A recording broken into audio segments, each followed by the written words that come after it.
Продолжая бой. Морской цели крылатыми ракетами «Оникс».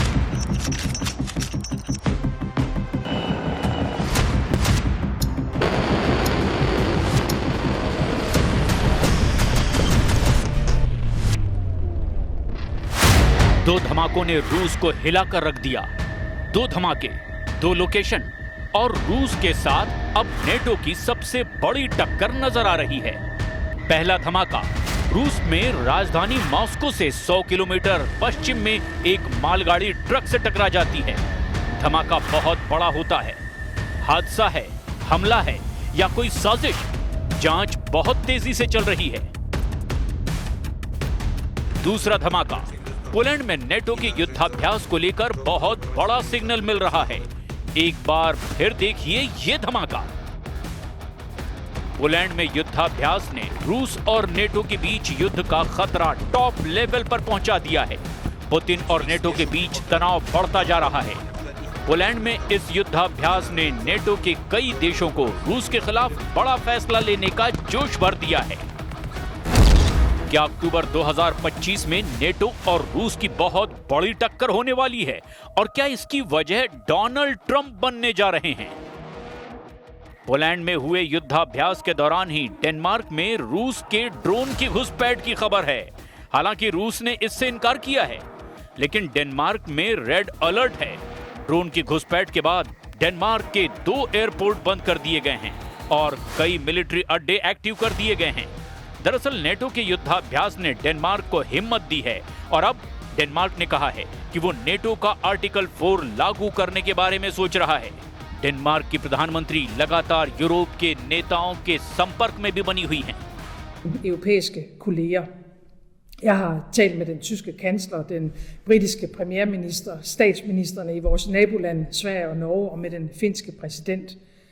Ligesom jeg har været i tæt dialog med NATO's generalsekretær, og vi er nu fra dansk side i tæt dialog med NATO-allierede om, hvordan de i den aktuelle situation kan bistå Danmark, så vi kan beskytte.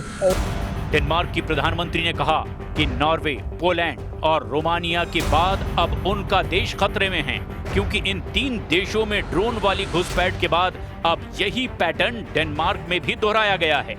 मतलब साफ है कि रूस पूरे पूर्वी Europe को दबाव में लाना चाहता है। नेटो के अंदर आर्टिकल 4 के साथ ही आर्टिकल 5 पर भी बात होने लगी है।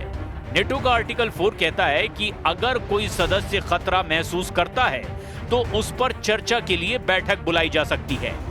नेटो का आर्टिकल 5 कहता है कि अगर ग्रुप के एक सदस्य पर भी हमला होता है तो सभी देशों पर हमला माना जाएगा। ऐसे में सभी को सामूहिक रक्षा के लिए कार्रवाई भी करनी होगी। So we've seen, for example, Article 4 invoked twice in the past month.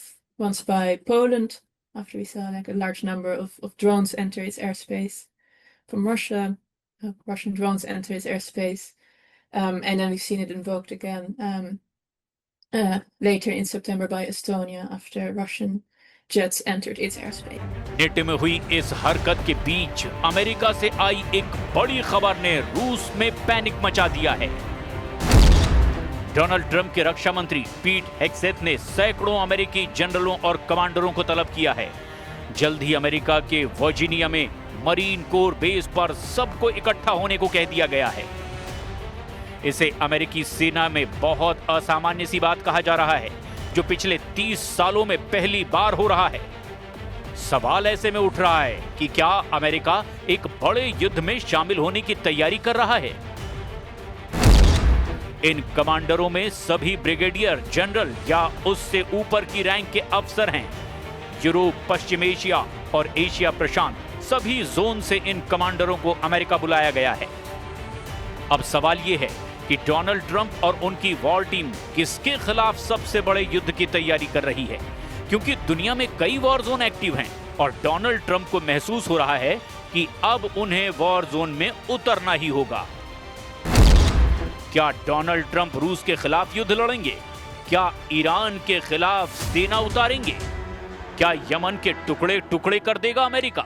या फिर चीन के खिलाफ बड़ा मोर्चा खोलने जा रहे हैं डोनाल्ड ट्रंप? अक्टूबर में ट्रंप क्या करने जा रहे हैं? फिलहाल डोनाल्ड ट्रंप ने एक सिग्नल यूक्रेन वॉर जोन को लेकर दिया है। ट्रंप ने कहा कि व्लादिमीर ज़ेलेंस्की रूस के खिलाफ जीत सकते हैं, अपने खोए हुए इलाके वापस हासिल कर सकते हैं। Have a shot at it because Russia. What prompted you to change your thoughts on Well, because I've been watching the way Russia's and what Russia's been doing. I'm very dissatisfied with what Russia's doing and what President Putin is doing. I haven't liked it at all. He's killing people for no reason whatsoever, and they are doing very poorly considering they have put it all out on the line.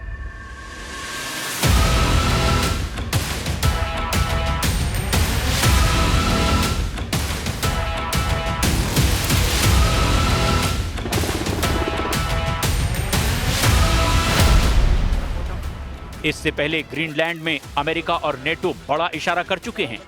Arctic light 2025 में NATO के commando दस्तों ने अपनी तैयारी दिखाई है। दुनिया के सबसे ठंडे इलाकों में से एक ग्रीनलैंड के पास 5 देशों के सैकड़ों सैनिक जमा हुए हैं।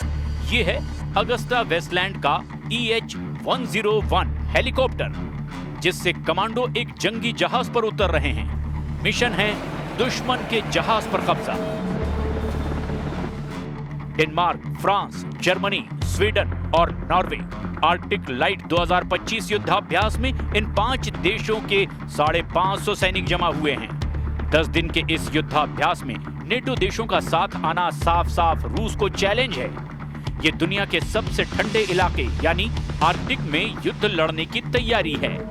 जंगी जहाजों और फाइटर जेट्स के साथ नेटो बता रहा है कि यूक्रेन के बाद कोई मोर्चा खुला तो आर्कटिक में रूस के दावों की धज्जियां उड़ा दी जाएंगी।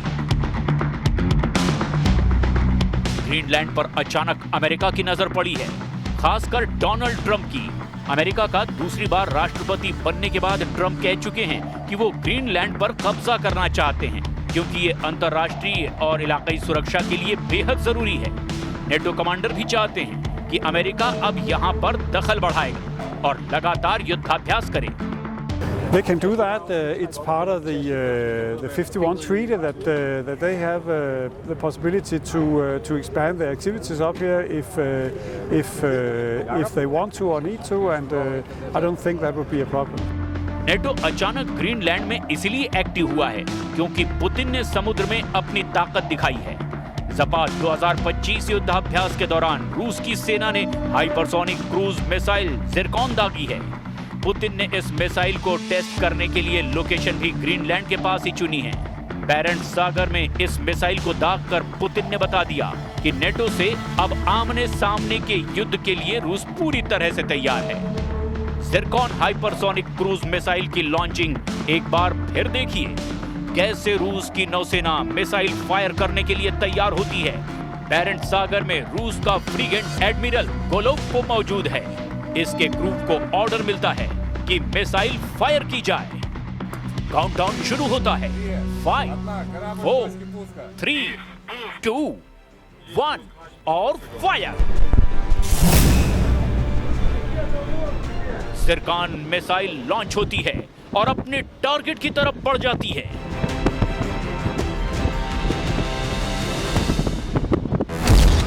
रूस की Zircon missile hypersonic cruise missile है।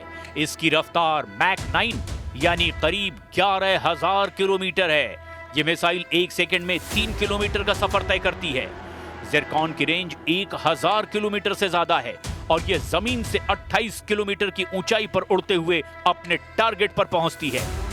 इस मिसाइल में 400 किलो का वॉरहेड लगा हुआ है, यानी इसके टारगेट का बचना नामुमकिन होगा। ये पुतिन की गारंटी है। रूस में ज़िरकॉन मिसाइल को पनडुब्बी या जंगी जहाज से दागने के लिए बनाया गया है, जबकि जमीन से लॉन्च करने वाली लॉन्चिंग पर लगातार काम जारी है।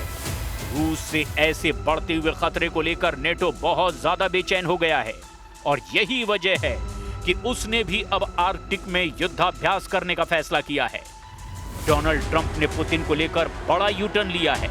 ट्रंप साफ साफ कह चुके हैं कि पुतिन की वजह से रूस तबाही की तरफ बढ़ रहा है। Their economy is going to hell. They're bombing the hell out of everything, and they're picking up a very little territory, if any. In fact, they're losing some territory. So I think it's been very bad for the reputation of Russia. This war should have been over. If this were our war, we would have had it over in 1 week. रूस ने Ukraine पर हमले तेज कर दिए हैं क्योंकि Ukraine से भी रूस पर कई अटैक हुए हैं। रूस का दावा है कि उसने यूक्रेन के 142 ठिकानों को तबाह कर दिया है। इसमें ऐसे अड्डे भी हैं जहां से रूस की तरफ लॉन्ग रेंज ड्रोन लॉन्च किए जा रहे थे। लेकिन फिलहाल ट्रंप कैंप और रूस के बीच जो माहौल बनता नजर आ रहा है, उससे साफ लग रहा है कि कुछ बड़ा होने वाला जरूर है और सबसे बड़ा खतरा पोलैंड पर मंडरा रहा है। इसलिए पोलैंड ने अपने पूर्वी बॉर्डर पर ड्रोन की निगरानी के लिए बड़े सिस्टम तैनात कर दिए हैं।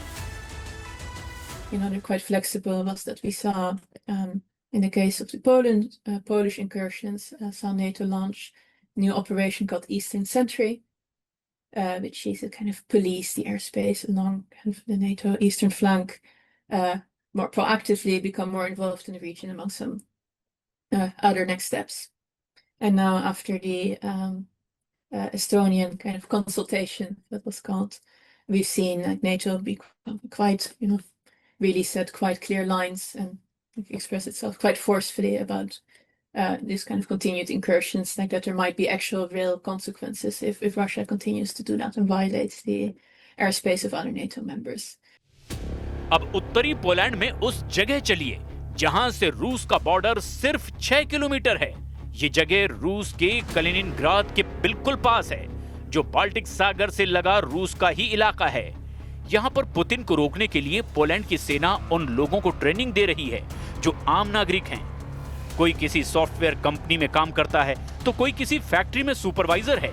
ये हैं एक कंपनी में ऑफिस एडमिनिस्ट्रेटर एनजीएस का, जो रूस से मुकाबले के लिए ट्रेंच खोद रही हैं। 36 साल की एनजीएस का जैसे पोलैंड में हजारों वॉलंटियर मिलिट्री ट्रेनिंग ले रहे हैं। W moim marzeniu zawsze było wstąpić do wojska, ale jakoś jak byłam młodsza, bo ja tutaj już jestem troszeczkę starsza niż wszyscy uczestnicy, no to jakoś tak miałam może trochę strach, a potem przyszło małżeństwo, dzieci. Poland ने अपना रक्षा budget 5% कर दिया है। नए हथियार खरीदे जा रहे हैं और आम लोगों को फौज की ट्रेनिंग दी जा रही है। पोलैंड बता रहा है कि वो युद्ध के लिए तैयार है क्योंकि यूक्रेन के बाद उसे अपना नंबर साफ नजर आ रहा है। पोलैंड में 2022 में 16,000 आम लोगों ने मिलिट्री ट्रेनिंग ली है। 2025 में ये तादाद 40,000 के पार हो सकती है। इससे अंदाजा लगाइए कि रूस से लड़ने के लिए पोलैंड किस लेवल पर तैयार हो रहा है। Natomiast samo założenie, że Polska samodzielnie jest w stanie się obronić, tak, jest to możliwe, bo widzimy przykład Ukrainy. Na pewno, tak jak powiedziałem, przy wsparciu sojuszniczym NATO konflikt prawdopodobnie byłby krótszy NATO lub Stanów Zjednoczonych, bo to też trzeba rozgraniczyć. Możemy liczyć na Amerykanów jako członka NATO, możemy... Baltic देश और Poland के साथ साथ NATO की हर power घबराई हुई है। वो इसीलिए क्योंकि रूस और बेलारूस की जोड़ी पहले यूक्रेन को दहला चुकी है और अब बारी पोलैंड की आने वाली है। ये खौफ पूरे नेटो के दिलो दिमाग पर छा चुका है।